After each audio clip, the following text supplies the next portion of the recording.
Today's episode is sponsored by my friend Jeff Tant with Tant Natural Resources. Jeff is a retired Marine veteran, a lumber broker, a supporter of cowboy culture events, and a faithful listener of Cowboy Crossroads.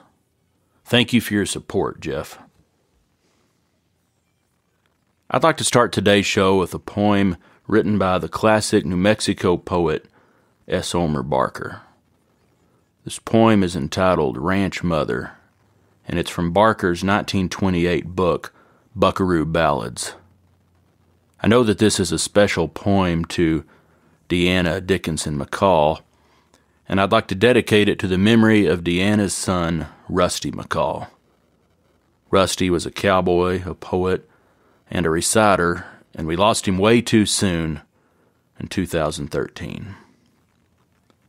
This is Ranch Mother by S. Omer Barker.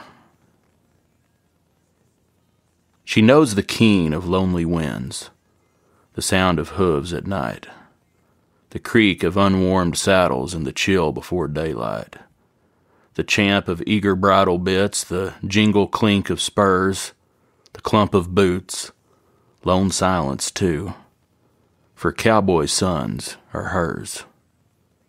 She knew the dust of cattle trails while yet she was a bride, and tangy smell of branding iron upon a dogie's hide.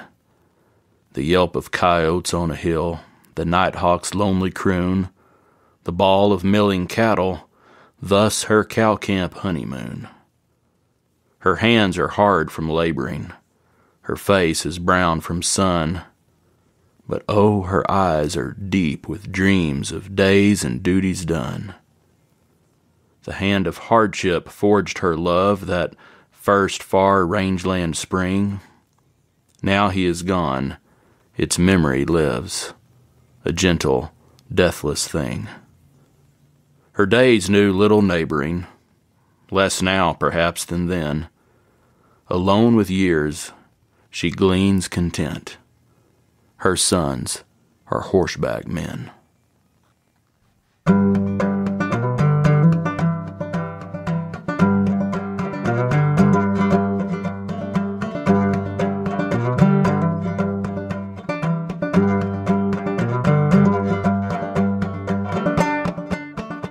Howdy folks, this is Andy Hedges, and you're listening to Cowboy Crossroads. On each episode, I interview a different guest and ask them to share stories and discuss music, poetry, and culture from the working cowboy West and beyond. My guest today is Deanna Dickinson McCall. Deanna is a fifth-generation rancher, a poet, and a writer. She was raised in the Northern California foothills, and she spent 22 years ranching and raising her family on a remote Nevada ranch. She has written 6 books, and her writing has won 2 Wrangler Awards from the National Cowboy and Western Heritage Museum in Oklahoma City. Deanna now lives and ranches in the Sacramento Mountains of southern New Mexico. I sat down with Deanna during the Lone Star Cowboy Poetry Gathering in Alpine, Texas, and recorded this interview. Here's Deanna Dickinson McCall.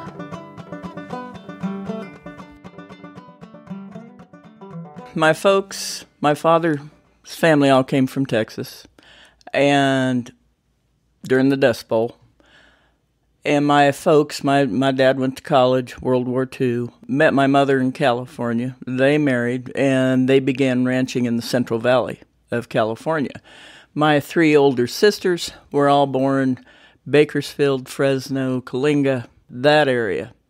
By the time I was born, they moved to Northern California and began ranching up there out of a small town called Cottonwood. At one time, it had the largest auction yard this side of the Mississippi. And it was cow country, and good cow country. It was a town settled primarily what is known in California by Okies.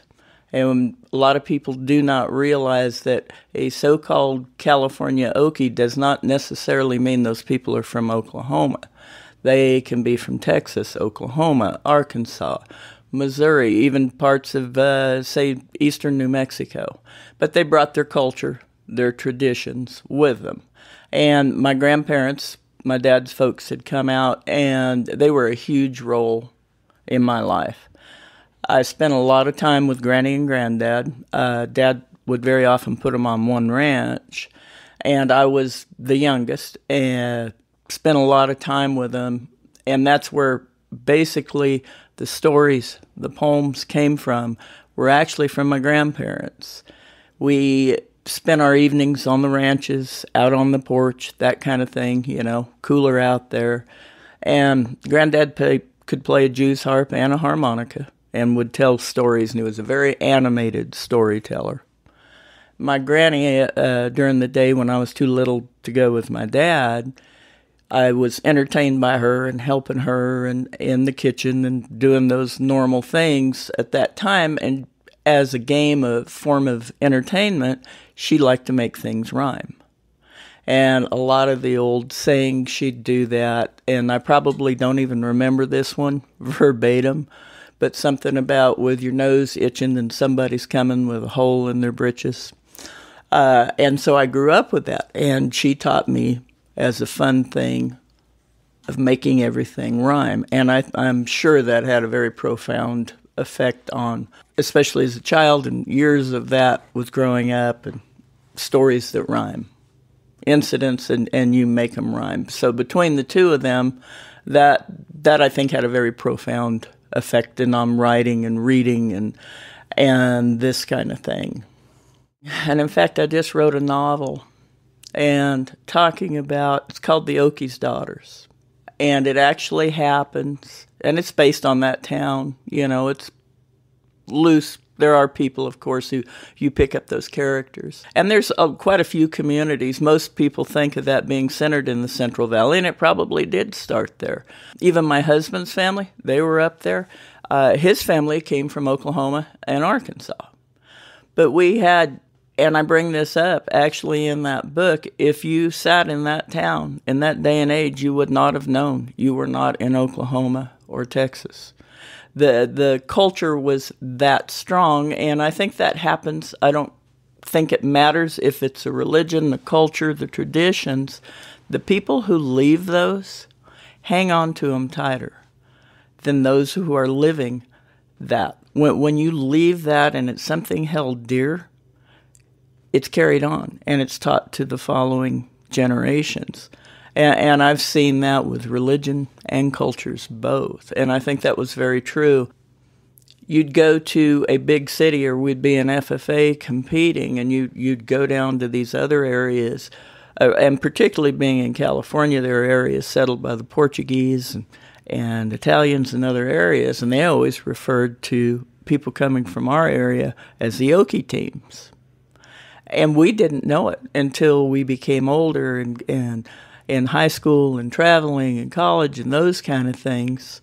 Didn't realize those expressions we used every day were done that way, And I can remember a few incidents being very small where somebody else would refer to someone as an Okie, and oh boy, did it burn them up. That was not something that you did. And so it's kind of interesting. My poor dad, when he came out and went to college and all, they made him take speech lessons because his accent was so heavy. They actually made him take speech correction lessons in college.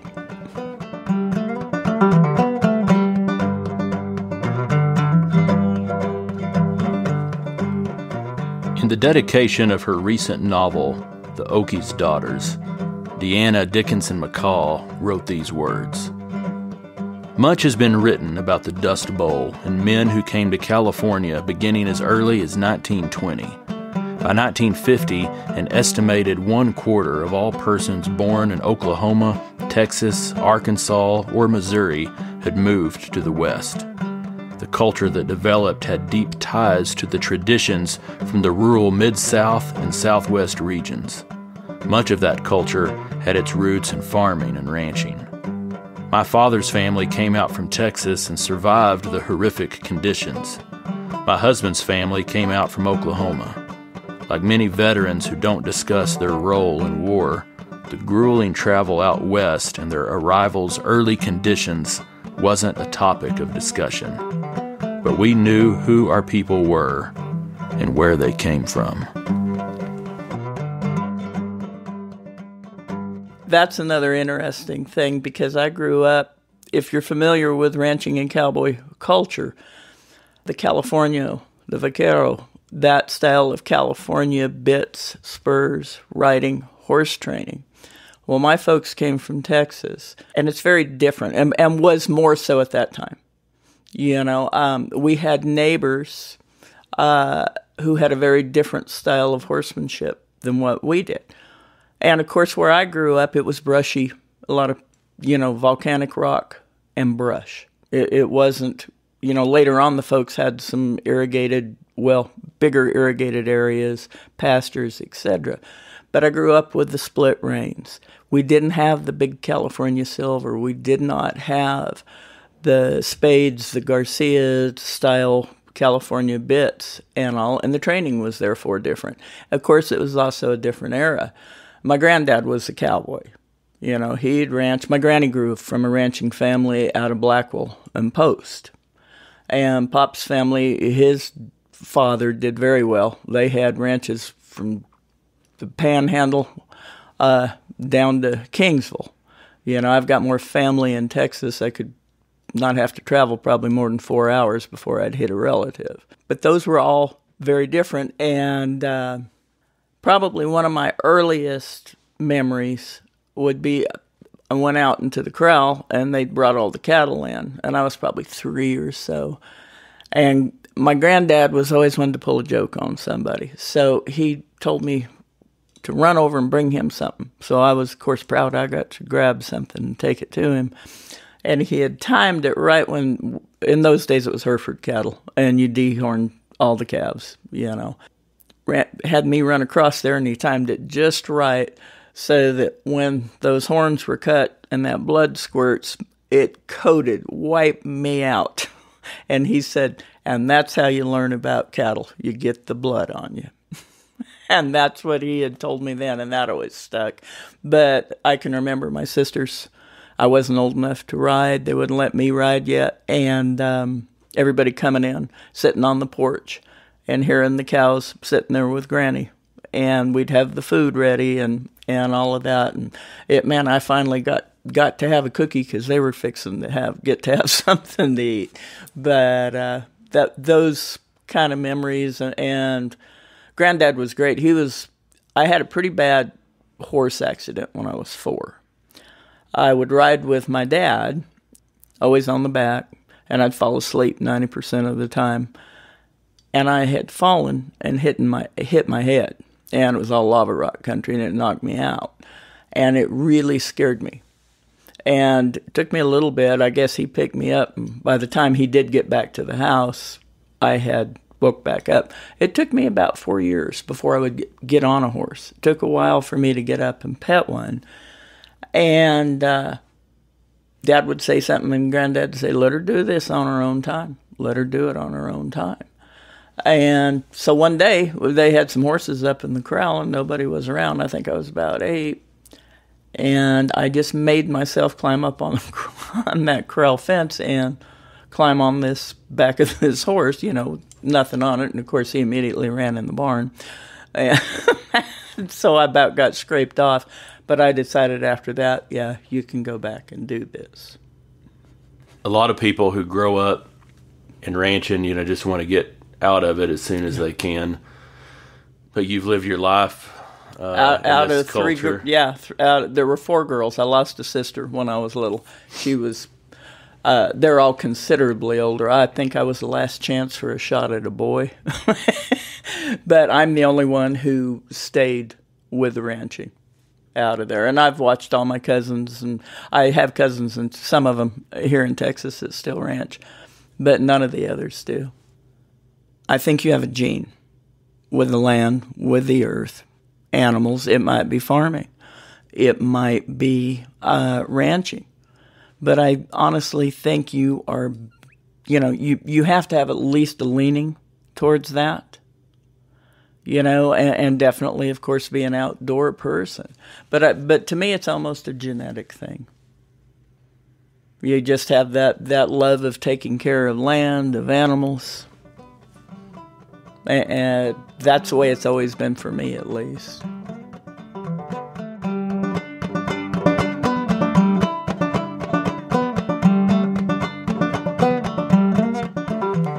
As mentioned previously, Deanna and her family spent 22 years ranching in the remote Great Basin region of Nevada. Deanna's stories from that time are remarkable, and I asked her to share from those experiences.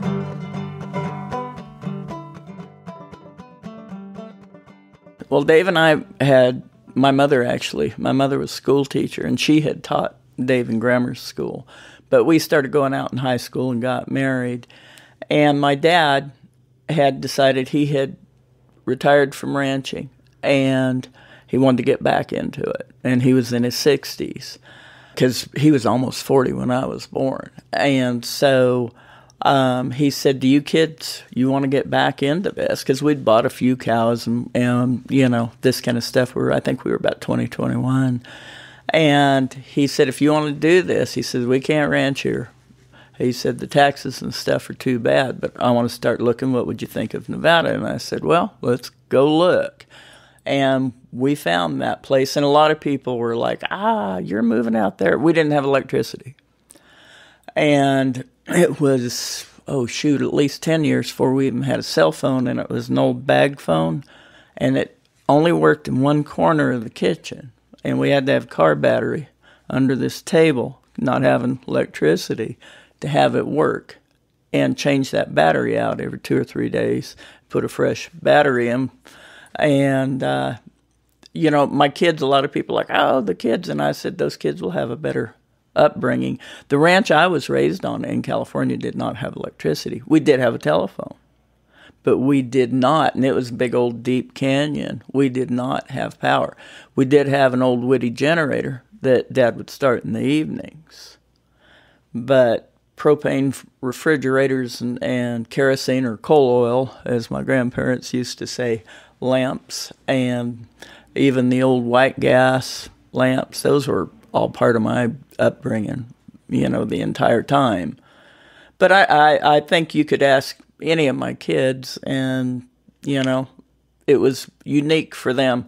And we were 65 miles to a loaf of store-bought bread.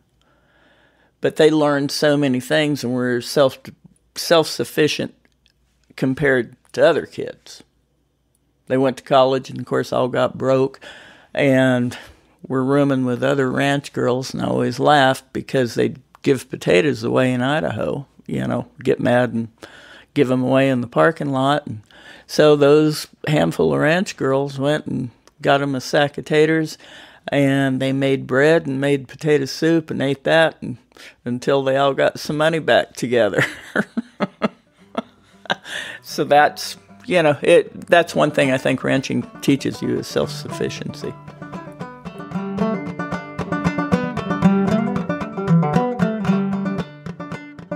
I think I was 21. Dave and I were 21 when we moved there. It was 1982. And we had to redo the old house. And this place we were, I believe, 64 miles to Wells.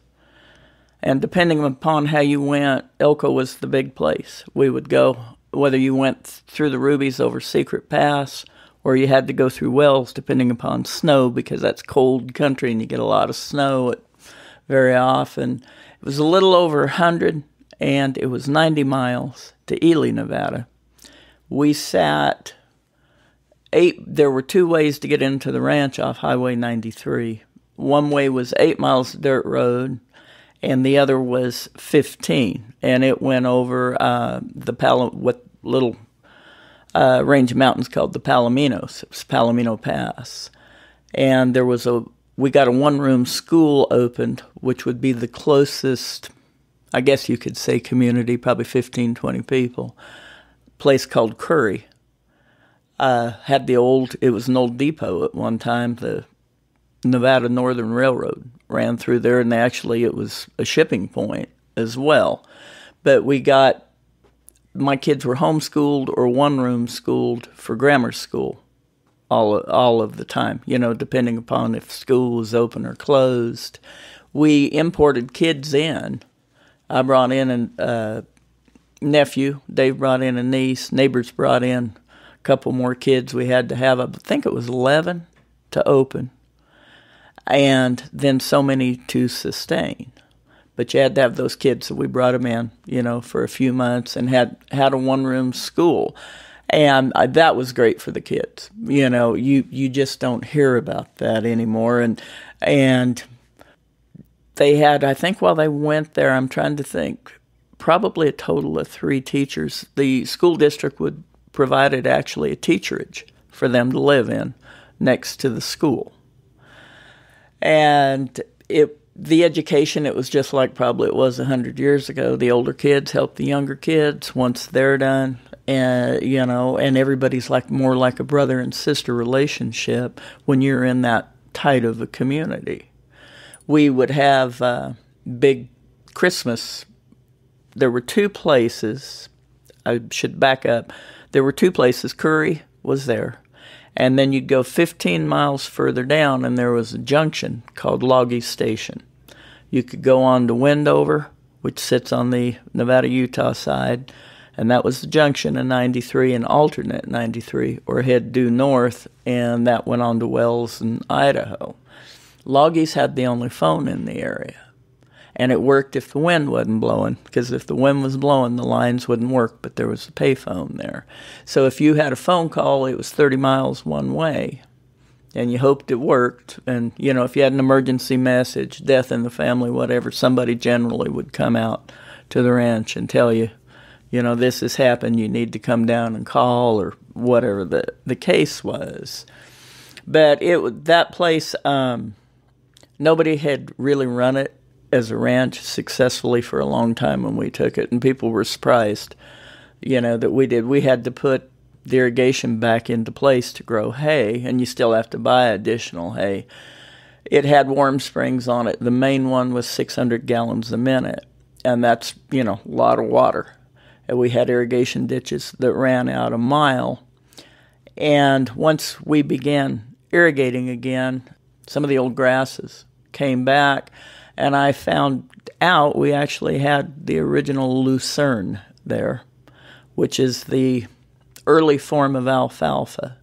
That area had been settled originally by LDS people from England.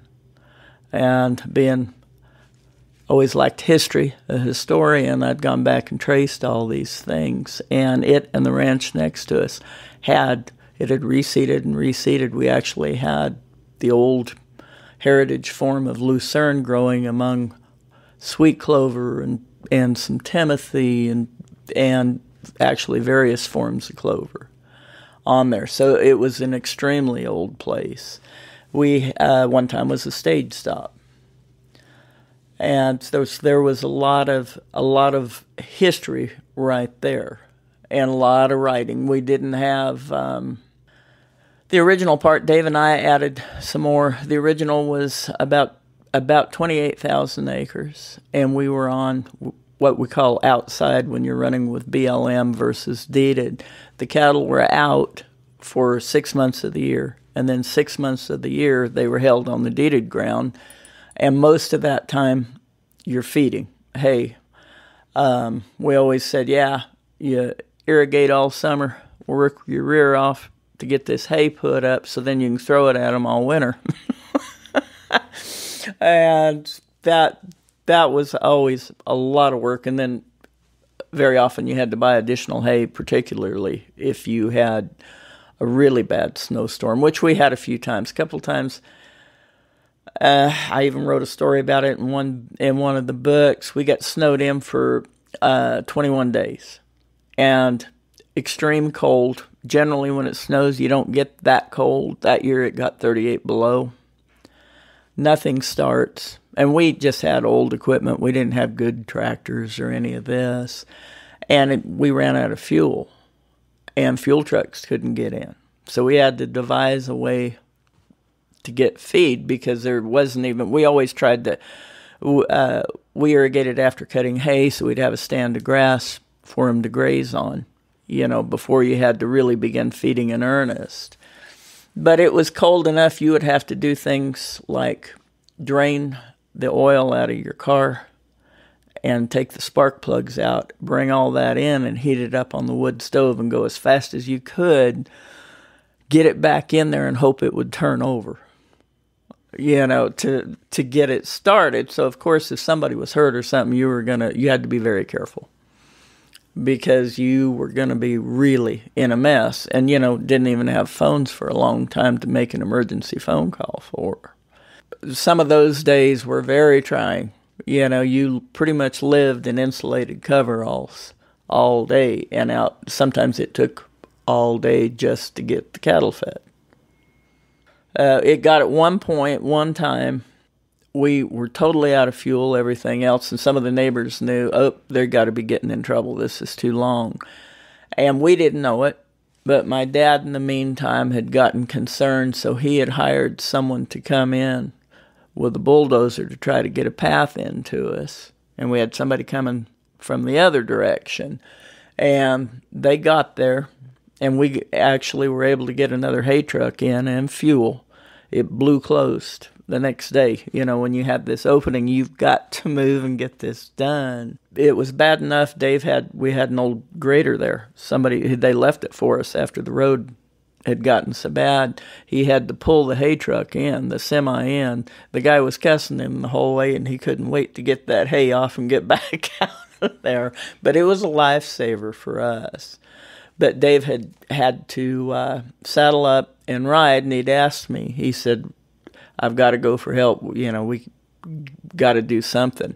We were barely eking out, getting an instance, I had a little car.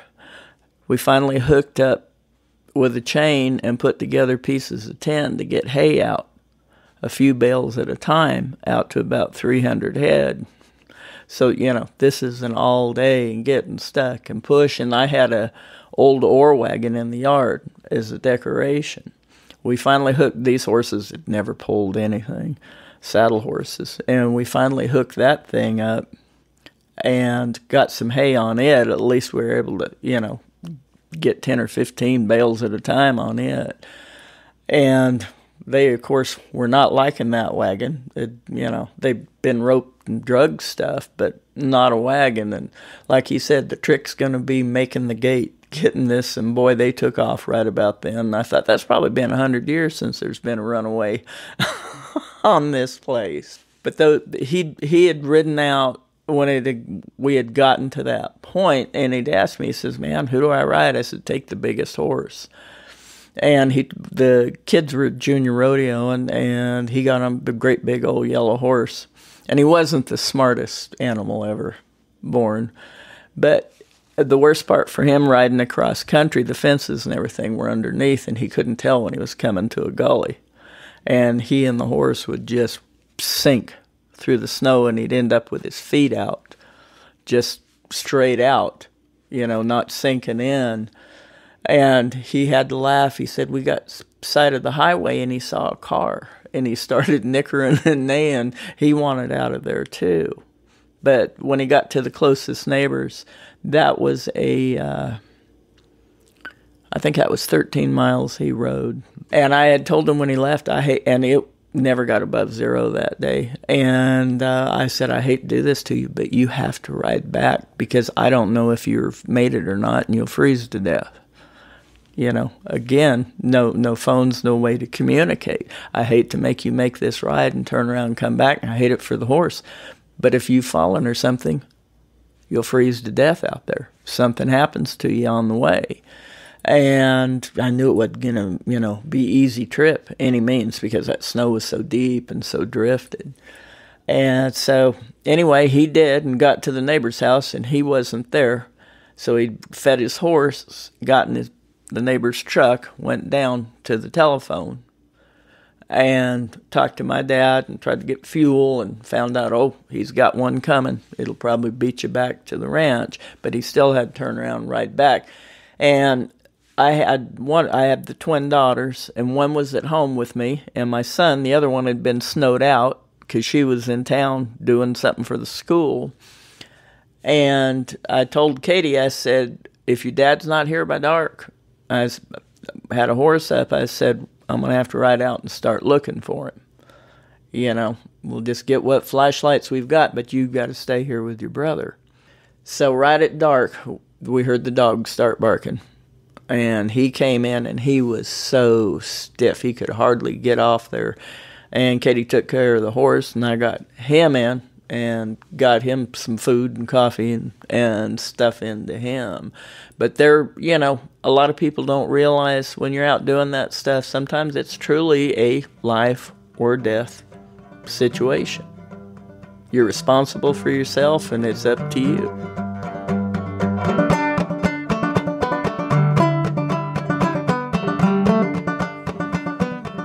In an introduction to a 1990 anthology of cowboy poetry entitled New Cowboy Poetry, folklorist and musician Hal Cannon wrote these words. Our civilization puts a premium on the ability of poetry to say our most noble thoughts, to chronicle our history. The life of a cowboy is conducive to writing poetry. Endless hours moving slowly to the rhythm of a horse's gait, the vantage of sitting horseback several feet off the ground, living day in and day outside in nature, having to rely on animal intelligence to be at the right place at the right time, living within a display tradition which sets you apart from others by costume and gear, and living a demanding moral code. All these are elements of a lifestyle fit for contemplation and expression.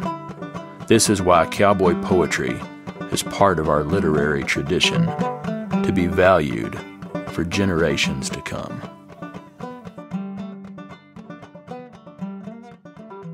Well, as entertainment, I carried on that tradition, and my folks were on the ranch for us for about 4 years before they moved into town.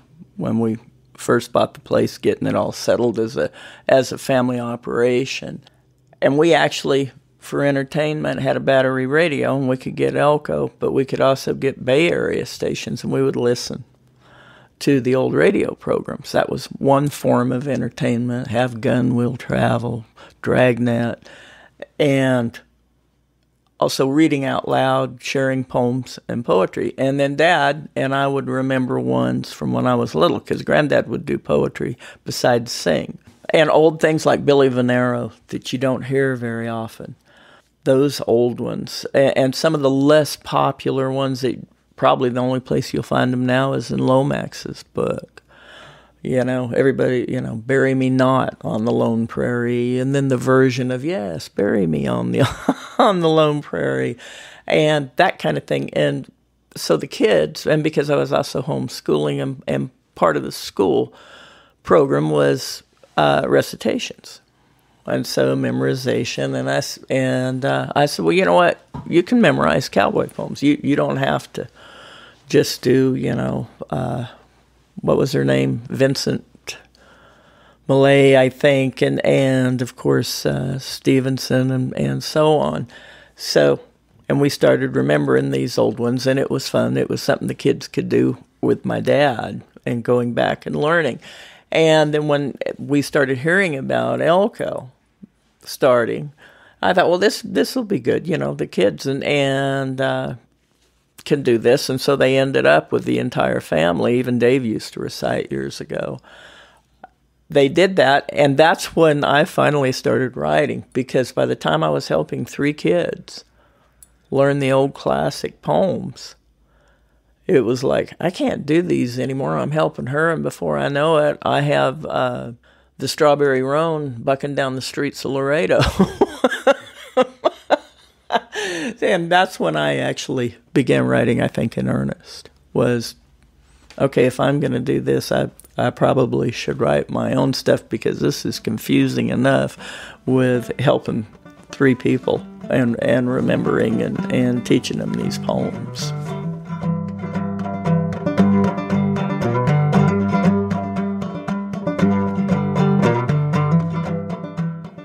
In writing about her father and grandfather, Deanna has said this: "I was raised by Texans, and I'm part of the first generation on my granny's side since the 1840s not to be born there. They taught me strength, tenacity, and most of what I know about cattle and horses. They were truly men to ride the river with." Now, what happened with Pop, ranching family here in Texas, he got in a fight with his brothers.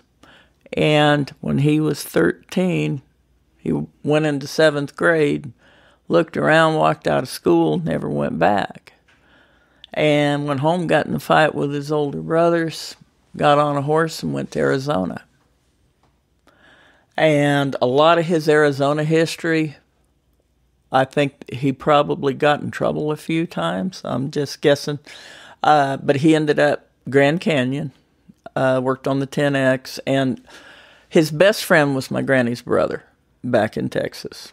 And so they would send to each other in those days postcards as they were courting. They would have postcards made, and he'd send, I have a few of them, that he sent back to my granny. And this would have been prior to 1919, because they were married in 1919. So he came back and married, I was trying to think, married Granny, brought her out to Arizona, and she did not like Arizona. They were not there all that long, and she became pregnant with my uncle, and she said, "This child will be born in Texas. I will not have a child born in Arizona." So he took her back to Gidd's Ranch, my great-granddad's there at Blackwell, and that's where my Uncle Press was born. So they went back to Texas after that. But while they were courting, Pop joined into World War I, Granddad did. And he actually did the remount horses. They shipped him up to do that in Colorado, and because he always had a reputation of being a bronc fighter, I think was the term that they used. So Pop had been around a lot of that, and they ranched and farmed both, really, in around the basically Nolan, Taylor counties. My dad was born in View, and in fact, when I told him about Buffalo Gap and stuff, he couldn't believe it. Because when he was in Buffalo Gap, there's probably a population of 15 people. And like I say, I still have a lot of family in Taylor and Nolan and what's the other county there?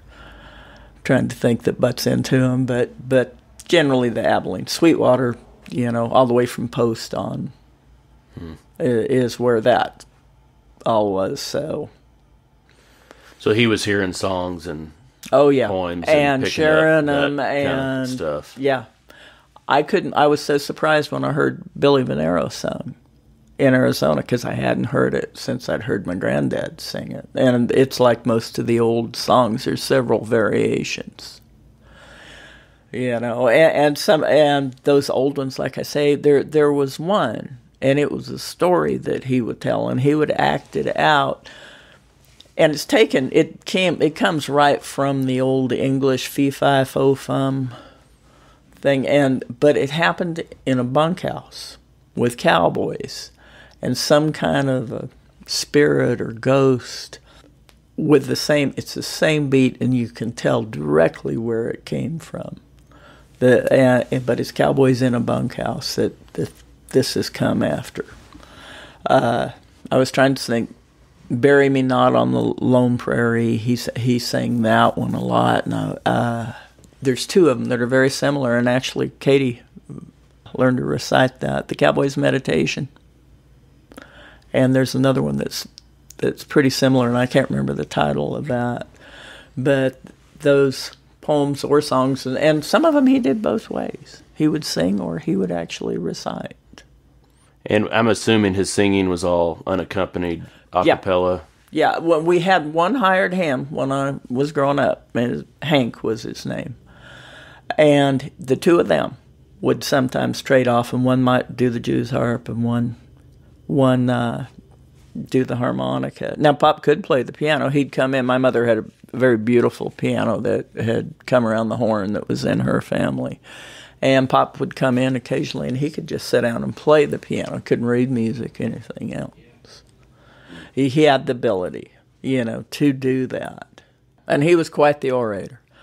And I always laughed because we have some Native American in us, and to embarrass my older sisters if he happened to be at the house and my folks were very, very strict about dating and that sort of thing, but if somebody came and they got to go somewhere, Granddad would get out of the chair about 90% of the time.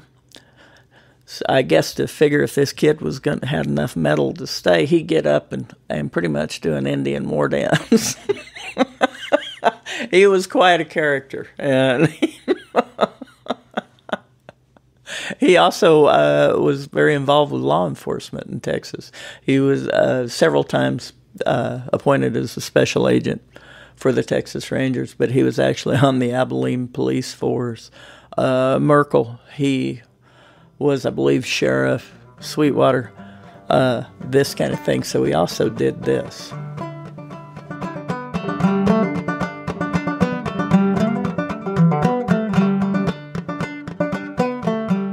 Deanna Dickinson McCall and her family were involved as reciters at the very beginnings of the Cowboy Poetry Gathering in Elko, Nevada.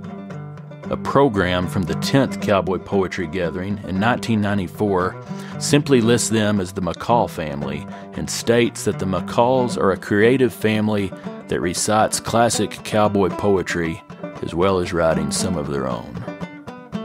I first met the McCalls in Elko over 20 years ago, and they made me feel quite welcomed at my first gatherings. In 1985, Katie performed. I had written, and I would send stuff in, but there was no way.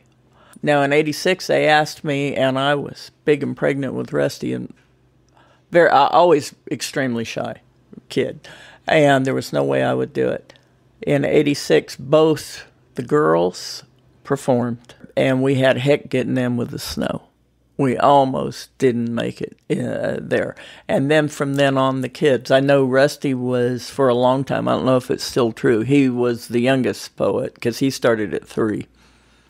Dave held him up to the podium, and he picked that up and rattled it off. And, of course, he loved all the old classics, with Kiskadden and Barker and Nibs. He did a few of Nibs and all, but he really loved those. And the girls, now once in a while Terry would do something different, like the old Belle Starr song or poem. What is that? My lover's a bronc rider, I believe it was one of the lines, something on that order. Rider. Yeah. And she did that as a kid. But once in a while, they'd hear or see something that was different. And, I was trying to think. I was thinking 84. I'm probably thinking back to when Sarah Sweetwater, before it was officially, we saw a thing about it, and we all said, nobody's going to go in there and do that, especially Cowboys as Men. It's going to go in and say, yeah, I am a poet, because that, it never fit into the persona for most people. I mean, you shared stories in the bunkhouse, but you weren't going to get up in front of strangers and perform, per se. And I can remember we were all shocked and thought, well, it'd be kind of cool. And so within a year or two, we actually did. We thought, well, this will be interesting. And at that time, it was, of course, local ranching families and more local people, that were there. And I watched that for several years. Our ranch was in Butte Valley, which is adjacent to Ruby Valley. And, of course, Ruby Valley produced Rod McQuarrie. And, of course, Rod was a great poet, and not so much on traditionals. And he was writing things that I think some people originally had a hard time accepting, because it wasn't all just about a snorting bronc and that kind of stuff. But there were families, the Gardner family, that was another one. They would come in, the Schutte family. They came in and performed with music, and poetry, and it actually brought people out of the woodwork. Got to come into town, particularly in the wintertime, because that's sometimes getting into town was a feat in itself. Charlotte Thompson's family, that Dave and Charlotte's and their kids. And boy, that's been so long, the different ones. And it was interesting and it was fun, to find out, everybody has these shared common interests that nobody had really talked about. You'd see them maybe once a year or at the county fair or maybe at a cattleman's meeting or something like that. And so it was pretty neat to have happen. They used to have the dances upstairs above the Elks Hall. And, more like a ranch dance in those days where the kids ran around. If they got tired, you put them under the bench with a coat, and they went to sleep. And the two of them, they were just running around being kids. And we noticed the men were laughing when they came out of the restroom. And I said, "Where is Rusty?" And Jan said, "Yeah, and where's mine?" So we went in there, found out, typical, casinos, and they'd evidently been to too many casinos growing up, where they have the pile of hand towels, and if it's a higher-end casino, they may have an attendant there that hands you the towel type deal, and they'd probably seen this, or who knows where, and, they would tip the person. Well, they were in there, so they decided, boy, they could make some money. They went in the restroom, the men's restroom, and they'd come out and they would offer them a towel for a nickel, a paper towel. And they had filled their pockets. People had paid them. They got a pretty severe sitting in the corner talk to for that.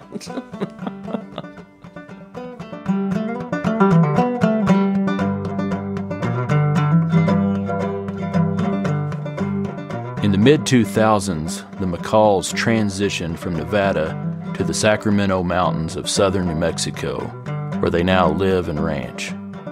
Deanna has continued to carry on the ranching tradition of her family, and in a poem entitled "The Old Ones," she wrote these words: "We still run a cow outfit. Most of the old ways still fit in a changing land and time, taught by the old ones of mine." A couple of things. We had big family issues. My dad passed away, and it got into the really ugly family deal. We'd had a very severe drought. We'd been selling and selling down. And this kind of thing it had been down basically to Dave and I for a while. And we said, okay, we have about had it. Let's look for somewhere warmer. Let's go and move. Both the girls had married. I think both of them were living in Idaho, and because they'd gone to college there and met Idaho guys and had married them. And Rusty was, I think, going to go to college there or in Elko. And we said, okay, we've had enough. And we thought, well, we'll go to Idaho, because compared to that place, we thought it was a banana belt, which it really was, because in Nevada we had a 54-day growing season. That'll give you an idea. And they could actually grow peaches in Idaho and different things that we couldn't dream about. Well, we tried that for 2 years, and that did not like it all. It was too much farming community, and we had leased pastures all over. And every time we'd move cattle, and we'd lease, if you could only put 5-10 head on it, we'd lease it, trying to get around and keep enough feed. We'd bought a place that it was big enough if you had to bring stuff home, you could at least stand them there and feed them if you got into too big a wreck. It was really more farming and not so much cattle. attitude up there, and it got to the point you hated to walk into the house. Your cow, you got a cow in my corn, and I'm going to shoot it if I see it, and this kind of thing. And also, we spent 2 years there. We watched it go from 20 below to 117 in the summer, and we said there's got to be a better climate than both extremes here. So we started looking in Arizona, and just happened, real estate agent, he says, I think I may have what you want in New Mexico. And what we had planned, we were both tired and said, you know what, let's just do kind of a dude ranch thing. And that's what we were looking for, something small that we could run, just a few head, do specialized cowboy western things that they wanted. So we bought this place, came with a forest permit, 12,000 acre forest permit. And so we said, okay. And there were a handful of spotted Corianis on it. And I said, we'll buy those and a few more, and this will give the people something to trail through the forest as a cattle drive. Horns and spots, this ought to be great for that. So we did that and got everything built up and started doing it. Had people from England come, and you could specialize on what you wanted to do. You could trail ride, or we'd teach you. We had a few doctors and lawyers type thing. Okay, we're just going to give you the basics. They didn't have a clue. Needed to know if their foremans were actually working. And, of course, you can't teach somebody something overnight, but, okay, no, if your cow's licking herself, she's okay, she's this, and some of the really basic things just to give them an idea so they would know the proper thing to say or do. If you wanted to do ranch cooking for 2 days, we offer that. We had kids actually come from your part of the country, a couple of them, so they could just learn to rope calves because they always had to work the ground because they couldn't work in the branding crew. So they spend 2 or 3 days just roping calves, learning how to rope in a branding pen, and we tailor-made it to people, and we did pretty well on it. And then Rusty got sick, and we said, oh, well, actually, he had said your place across from us came up for lease, and he says, I might lease that. I'm thinking I might just change and might want to look at Sol Ross and go to school there. Said, okay. He had come down to help us because when we moved, David had a knee operation and wasn't getting around very good. And so he came down to help out of Idaho. And then he kind of thought, this isn't bad. Maybe I'll stay here and help them, and I'll go to school down there. And so I said, first-time farmer, you can get a pretty good loan. So he went and bought cows and stocked the place across from us on a lease because they wanted us to caretake that place because they lived in Albuquerque. And, of course, not right after he got the cows, he got the diagnosis that eventually took his life. But we ended up buying his cows for him and taking that note over and said, no, he was heartsick over that, and said, they're your cows. We'll just take care of this. And ended up then fully stocking the forest permit. And I said, we never intended to go back. And I mean, it's smaller altogether. I think we've got, just under 20,000 acres. But we're out year round and don't have to feed unless we have a drought like last year. But never intended to go back ranching like what we are. And for me, it was like stepping back in time from when I was a kid with the country, except for the ranch I was raised on, the primary one, the bottom of the canyon was all irrigated, and we have no irrigation here.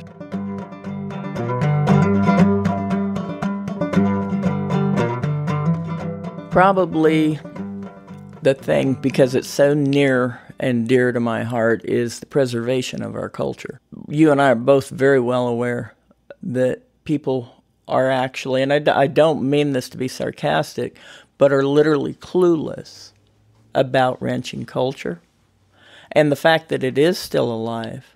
And if they are aware, I think so many have a preconceived wrong view of it. They don't, we're not just out there manufacturing I think a lot of them view it as a manufacturing of food. In a way, we are, but I hate the word manufacturing. It's a natural product that we are doing, and you're going to make anything better given the opportunity. Yep, you're going to breed things up and this kind of thing. But it's that preservation of family values and stuff that we have carried in. And I think the fact, the self-sufficiency and the responsibility, and I see such a lack of that outside of the ranching world, that people are no longer responsible for themselves and do not know how to be self-sufficient. There's always the jokes about, they think that meat and milk and blah, blah comes from the store. But that's far more true, I am afraid, than what it even used to be, that they don't know. And so a lot of my writing is from that. And I'll ask in the audiences, does anybody have any questions? Do you know what this is? So that they can relate and understand a little better. That I think it drives writing for me a lot, is the sharing of those experiences. And I think sometimes, too, the big thing that hit me with the gatherings, and particularly as a woman, maybe more than a man, there's other people like me out there. I had no idea. Because, you're isolated. You don't have the same things. You're not seeing somebody at the restaurant, at the movie theater, at the mall. And to have that awakening, I'm not alone. There's another woman who knows what it's like to be out in those conditions, and whether kids or not, all the stages of your life. And you have found, and I can read other ranch women's poetry or songs or stories, and immediately feel this warm relationship with that person. And I think that does it too.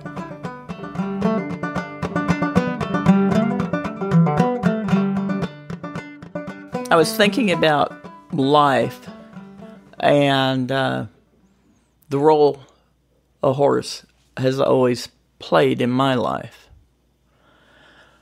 And it's cliche, but the girls and the horses and you go find comfort, they sustain you, so on and so forth. And also, as you get older, there's more and more, of course, as we live, we experience more and more tough times.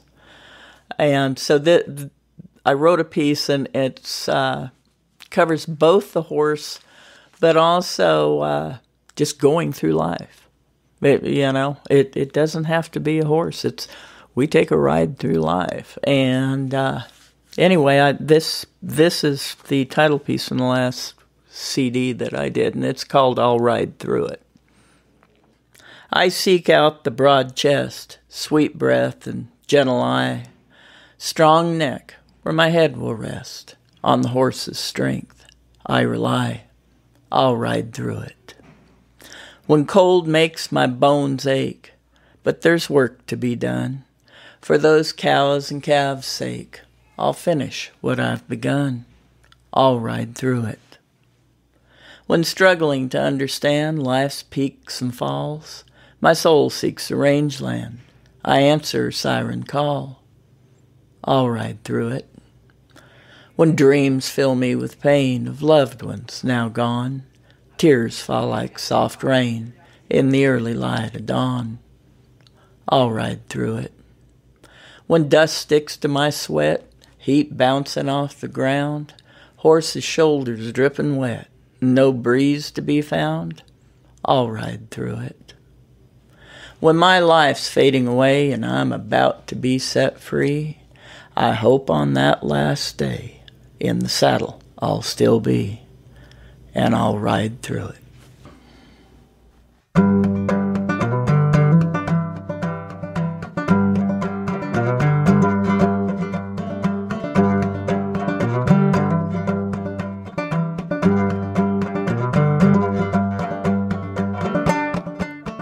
All right, folks, that's it for today's episode. I'd like to thank Deanna Dickinson McCall for taking the time to visit with me. You can find out more about Deanna at DeannaDickinsonMcCall.com. I'd like to thank Jeff Tant with Tant Natural Resources for sponsoring today's episode. I'd like to thank Hal Cannon for playing the Cowboy Crossroads theme music. You can find out more about Hal at halcannon.com. I'd like to thank my Trail Boss patrons Bob Kelly and Chris Ryden for their support. If you're enjoying the show and would like to help me keep it going, you can become a patron at patreon.com/cowboycrossroads. That's patreon.com/cowboycrossroads. You can also make a donation on my website at andyhedges.com. If you'd like to contact me with a question or a comment or a story, I'd love to hear from you. Send an email to andy@andyhedges.com. Thank you for listening to Cowboy Crossroads.